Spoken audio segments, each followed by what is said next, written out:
Natala kagahapon ay katulong kumpirmadong kaso sa COVID-19 sa Mindanao nga naa na-confine karon sa Cotabato Regional and Medical Center.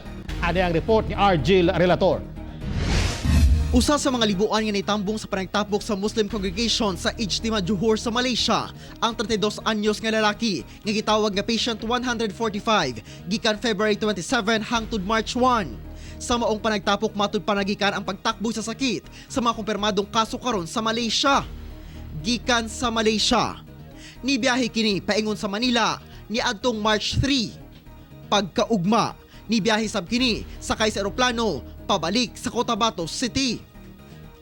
Gisugdan na sa DOH SOC Sergeant ang contact tracing uban sa panawagan sa mga dunay close contact sa pasyente nga makig-alayon kanila.